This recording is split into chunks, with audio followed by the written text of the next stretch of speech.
मुद्दा एक सांगायचा आहे, जेव्हा रोहित दादांनी कर्जत जामखेड या चौकात रोहित दादांनी रस्त्याचा व्हिडिओ केलता, सगळ्यांनी बघितलंय ना?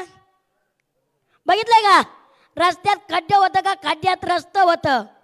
आणि आता मी मागच्या आठवड्यात कौल गेलोय, गाड्या सुसाट धावत होत्या त्या रस्त्याने. आणि मला आत्ता जे 2-4 भाषणापूर्वी बोलले उत्तम डाके साहेब, निकुताईचा भाऊ, कुठे सर? हां, जाऊ द्या. ते मला म्हणले निकुताईचा भाऊ. पण आज मी तुम्हाला एक सांगतो,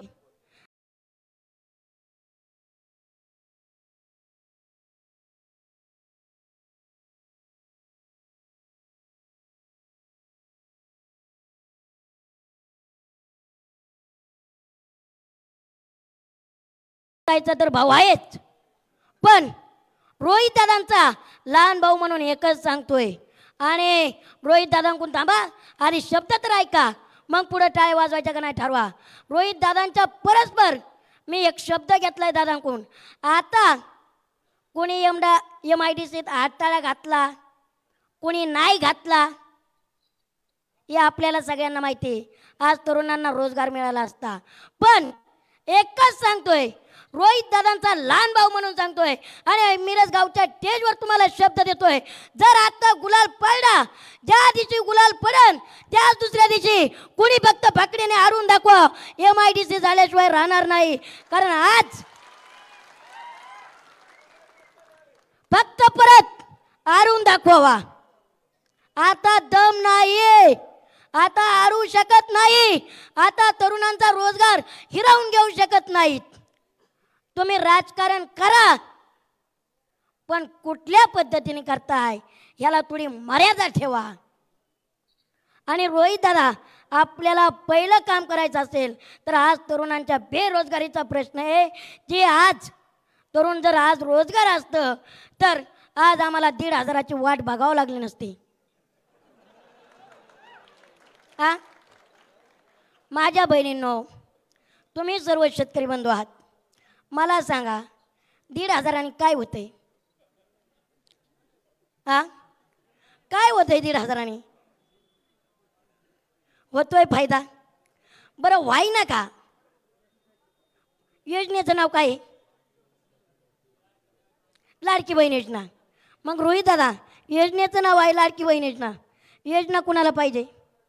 सगळ्यांना पाहिजे का नाही? आता या म्हातारी आजीचं वय नाही का? या ताईंचं वय बसत नाही का? यांचा अंगठा लागत असेल ना. मग तरुणांनाच काय लाडकी बहीण योजना, महिलांनाच काय लाडकी बहीण योजना? बेसिक विचार करा. आज कापूस काय आहे, आज कांदा काय आहे? तुम्ही लाडकी बहीण घेताय म्हणजे आमच्या टाळूवरचं घेताय, म्हणजे एकीकडे आमचंच घ्यायचं आणि आमचंच मागायचं आणि परत म्हणायचं पवार साहेबांनी काय केलं. अहो, पवार साहेबांनी जरी काही नसलं केलं तरी शेतकरी मरून नाही दिला. शेतकरी मरून दिला का? आज मला तरी वाटतं बाबा, मोदी साहेबांचं स्वप्न साकारच होतंय, पवार साहेबांचं स्वप्न साकार होत नाही. हम नाही खाऊंगा और नाही खाणे दूंगा. कुठं खाता येतंय? तेलाचं डबं वाढविल्यात, बाजार तर गेल्यातच. आमची तरुण पोरं चौकात काय कुत्र्याच्या माग आहेतच. करणार काय? पर्याय नोकऱ्या गुजरातला आहेत. इथं माणूसच नाही ना काम करायला. जे इथं आमदार खासदार आहेत ते मुंबईत जाऊन बसतात आणि जे इथं बसतात त्यांना भूमिपुत्र म्हणत नाहीत. जे इथं बसतात, जे आपल्याला टीका करायची नाही, आपल्याला सत्य परिस्थिती सांगायचे, जे इथं आलेत ते मुंबईत आहेत आणि जे बारामतीचे आहेत ते इथं आहेत, पण भूमिपुत्र नाही. मग आता मला खरं सांगा, भूमिपुत्र कोण आहे? आवाज. सगळ्यात महत्वाचा मुद्दा. आता आणखीन एक माझ्या शेतकरी बांधवांसाठी एक प्रश्न सॉल्व करून जातो. सगळ्यांना संभ्रम आहे. आपण कधी लहानपणी भांडे कुंड्याचा खेळ पाहिलाय का? भातुकली भातुकली भातुकली सगळ्यांना माहीत असेल, जेव्हा महाविकास आघाडीत येत तेव्हा ही भ्रष्टाचारी, महायुतीत गेले की शुद्ध. आज जनतेला प्रश्न पडतोय का यांच्याकडे अशी कुठली पाऊंडर आहे? डायरेक्ट शुद्ध, वॉशिंग मशीन पेक्षाही शुद्ध, की महिलांना कपडे धुवायचीच गरज नाही, डायरेक्ट नेता स्वच्छ धुवून येतोय. कुठं चाललंय राजकारण? काय चाललंय? आज शेतकरी मरतोय त्याचा विचार नाही, आज सर्वसामान्य जनता वरपळती त्याचा विचार नाही. आज कांद्याची काय परिस्थिती? मला एक सांगायचं आहे मिरजगावकरांना की ही आमदारकीची तर निवडणूक आहेच, पण इथे जोपर्यंत आपल्या नगरला लाल दिवा येत नाही तोपर्यंत शांत बसायचं नाही कुणी. सगळ्यांनी ही एकी आशिष दाखवायची आणि जिद्द ठेवायची. आता सगळे म्हणतात आता नेत्यांच्या गाड्यांच्या काचा खाली होतील, पण आता काचेला महत्त्व नाही द्यायचं तर नेत्याच्या हाताला महत्त्व द्यायचं.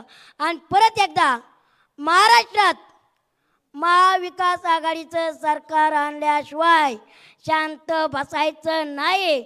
आणि तुम्हाला माहिती आहे, आज खास मी मतदारसंघात आलोय, जेव्हा 2019ला मला अजूनही तो दिवस आठवतोय, कर्जतमध्ये आपण रोहित दादांचा पहिली सभा गेलते, तेव्हा तुम्ही आपल्या जनतेच्या तुम्ही सर्वांनी रोहित दादांच्या पाठीवर गुलाल टाकला होता. आणि येणारी तारीख सुद्धा आज विजयाची ठरली पाहिजे. त्यामुळं सगळ्यांनी बोलायचंय रामकृष्ण हरी.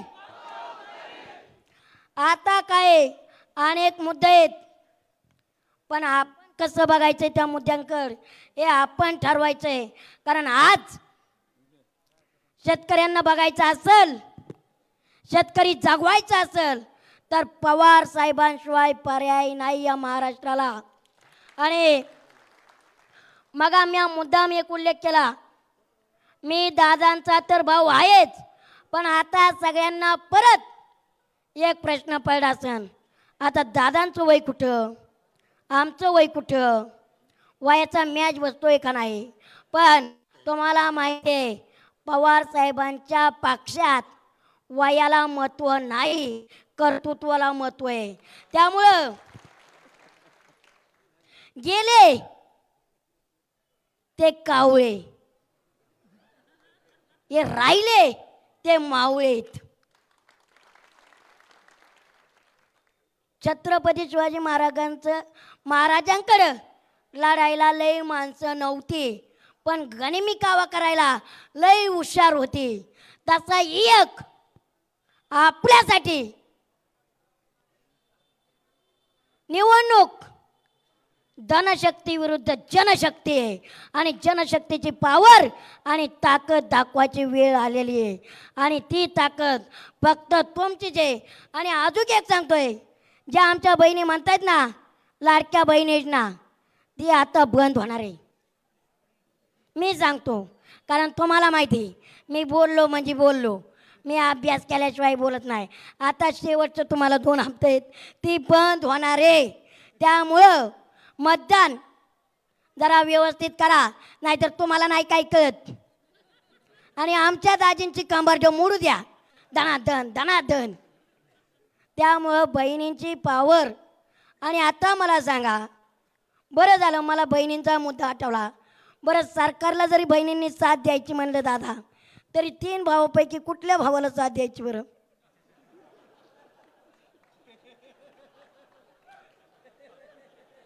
कुठल्या भावाला साथ द्यायची बरं? तिघांना द्यायची 500 500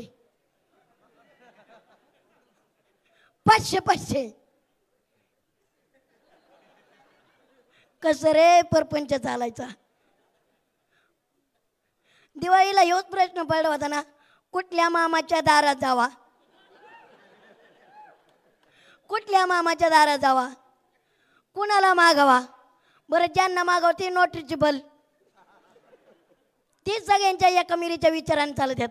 हे मारू काय सही, मारू काय सही, नाही सही मारावं तर जीव दागदुख होतोय, मारावं तरी इकडं सही मारावा. आणि आता मला आणखीन एक महाराष्ट्राला आणि तुम्हाला सर्वांनी एक प्रश्न विचारायचा आहे. आता मी महाराष्ट्रात फिरतोय, सगळ्यांनी म्हणायचं हिंदुत्व धोक्यात आहे, हिंदुत्व धोक्यात आहे. मला त्यांना सांगायचंय हिंदुत्व धोक्यात नाही बाबांनो, तुमचा पक्ष धोक्यात आहे. हिंदुत्व धोक्यात नाही, पक्ष धोक्यात आहे. त्यामुळे हिंदुत्वाच्या नावावर राजकारण करू नका, विकासाच्या मुद्द्यावर राजकारण करा. लढायचंय तर विकासाच्या मुद्द्यावर लढा. आज भल्या भल्यांना या निवडणुकीत घाम फुटलाय. मला तुम्ही सांगा, जाऊन द्या 1,500 बी ग्रामीण भागातलं आहेत, आज 1,500 बी ग्रामीण भागातलं आहेत. चला मी मान्य करतो दिलाय ना, महिलांचा फायदा होतोय. पण आता या महिन्यातच का दिली, 2 महिन्यातच का दिली? मागच्या 5 वर्षात बहिणी कुठे होत्या? तेव्हा नाही का दिसल्या बहिणी? हा,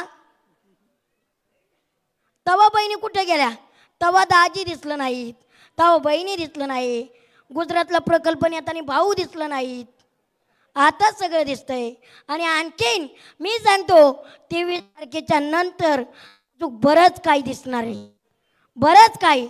कारण ही जनतेची ताकद दिसणार आहे. आज महाराष्ट्रात कुठेही गेलं तरी म्हणतात, पहिले म्हणायचे भाजप आनेवाला आहे, भाजप आनेवाली आहे, पण आता म्हणतात भाजप हटाओ देश बचाओ. कारण त्यांना कळले पवार साहेबांची ताकद काय आहे. पवार ही नाम भी काफी होता है आणि डर भी काफी होता है. आणि म्हणून स्वतः दादा कधी बघितलंय का पंतप्रधान साहेबांनी सभा घेतलेल्या?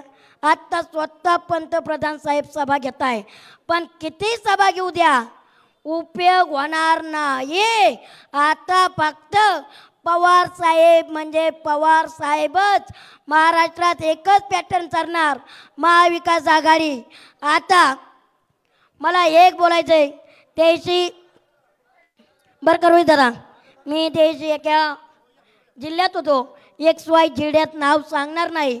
आज ही मावल बघून मला तर वाटतंय दादांचं प्रेम इतकं जास्त झालंय, स्टेजवरच नाही तर माणसांना बसायला सुद्धा जागा राहिली नाही. म्हणजे हीच आपल्या विजयाची ताकद आहे. मी आता कसं आहे ज्या सांगणार नाही, पण तुम्ही कधी सर्च करा की मी जिल्ह्याचं तुला नाव सांगणार नाही. तिथं मोदी साहेबांची सभा होती आणि तिथं सभा असताना प्रत्येक बीजेपीच्या कार्यकर्त्याला काय सांगितलं असावा, प्रत्येक बीजेपीच्या माणसाला प्रत्येकाने 25-25 माणसं, 25-25 हजार माणसं आणायची. कुठून आणायची? कशी का ना गर्दी करा. एवढं सोपं आहे का? त्या बिचाऱ्यांनी नेली ना, पण त्यांचं काही नाही. आली चिठ्ठी, चिठ्ठी आली, चिठ्ठी. अरे नाही नाही नाही नाही, लाडकी बहीण योजना. मला काय म्हणायचंय, आपल्याला चिठ्ठ्या आणि आपल्याला योजना सांगायची गरज नाही, कारण आपण योजने सांगणाऱ्यातले नाही तर योजनेचं काम करणारी माणसं आहेत. तुम्हाला एकच सांगतोय, जेव्हा राष्ट्रवादी म्हणजे महाविकास आघाडीचं आणि पवार साहेबांचं, उद्धव साहेबांचं आणि राहुल गांधी साहेबांचं सरकार येईल ना, तेव्हा याच महिलांना शेतकऱ्याच्या तर पिकाला भाव देऊच, पण महिलांना 3,000 रुपये पण देणार आहोत. ते बी असं नाही ही आजी आहे म्हणून हिला नाही, सर सकट. कारण पवार साहेबांचा पॅटर्नच आहे, असं थोडं नाही जमत. दिलं तर डायरेक्ट सर सकट, नाहीतर नाही. आणि त्यामुळे म्हणतोय आपण सुद्धा मतदान करताना सर सकट करायचंय. आणि इथं मिरजगावकरांनो, या मतदारसंघातून रोहित दादाला कमीत कमी जास्तीचं लीड पाहिजे. आणि कर्जत जामखेडमधून बाकीच्यांनी लंकेश साहेबांनी सांगितलं 1 लाख, पण मी म्हणतोय 1.5 लाखाने रोहित दादा आगे बढ़ने चाहिए, 1.5 लाखाने निघाले पाहिजेत. कारण आपल्याला आमदार बळच आला म्हणायला नाही पाहिजे, घासून नाही, टासून नाही, तर वाजनात यायला पाहिजे. तर आमदार जसं कामं कशी वाजनात येत तसंच. आणि आणखीन रोहित दादांना मला एक विनंती करायची, तुम्ही जेव्हा मंत्री होता तेव्हा आधी माझ्या मायबाप शेतकऱ्यांचा विचार करा हो. त्यांच्या ताटात सोन्याचा घास दिसला पाहिजे, एवढंच तुम्हाला सगळ्यांना सांगतोय.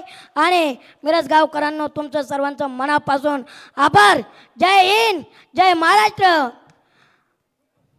सर्वांना मनापासून धन्यवाद. रामकृष्ण हरी, रामकृष्ण हरी. धन्यवाद. घनश्यामजी, मिरजगावकरांच्या मनामध्ये काही प्रश्न आहेत. आता विलंब इतका झाला, इतके प्रश्न साचलेत, पण घनश्यामजींना बोलायचं का? कोणाला वाटतं बोलावं? जरा वाटतं का बोलावं? वाटतं का एखादा प्रश्न त्यांना विचारा वाटतो का? तर त्यांना प्रश्न तुम्हाला असा आहे की तुम्ही महाराष्ट्र राज्याच्या कानाकोपऱ्यामध्ये जाता, तर सध्या पक्षीय वातावरण कसं आहे? कोणत्या पक्षाला वातावरण अनुकूल वाटतंय तुम्हाला?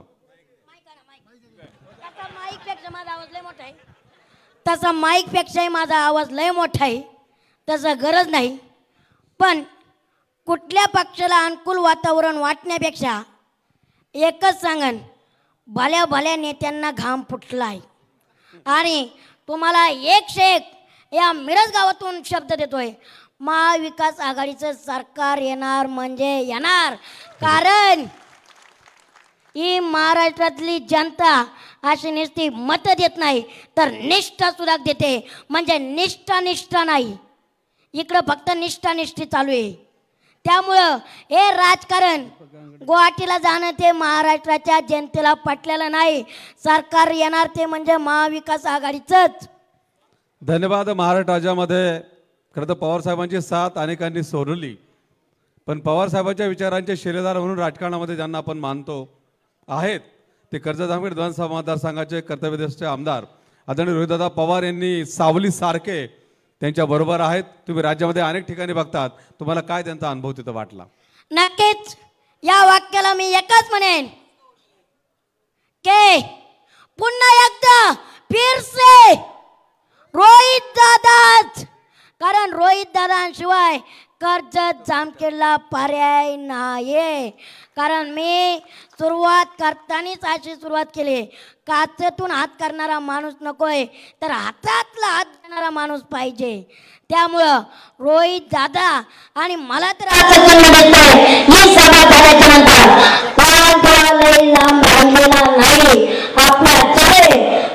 आपण तिथं जाणं गरजेचं आहे. कारण कर्जत जामखेडला जितक्या आपल्याला आमदारांची गरज आहे तितकीच रोहित दादांची सुद्धा गरज आहे. आज आपण बघत असाल 5 वर्षात विकास काय असतो, तर विकास पाहायला मिळतो. अजून काय प्रश्न आहे? धन्यवाद. काय नाही झालं, फक्त तुम्ही पाय जोडा, तुमचे दर्शनच घ्यायचं राहिले. आता टाळ्यांचा गजर त्यांच्याकरता करूयात. कसं आहे, आम्ही सगळ्या प्रश्नांची उत्तरं क्लिअर केल्याशिवाय मी पुढे जात नाही. कारण मी वैजनाथ भूमिपुत्र आहे. कारण तुम्हाला माहिती आहे की मी तुमचे जे प्रश्न असतील त्याचं निवारण केल्याशिवाय राहणार नाही. आणि त्यामुळं तुमच्या मनापासून आभार. जरी घाबरत मला प्रश्न विचारले असले तरी इच्छा आहे.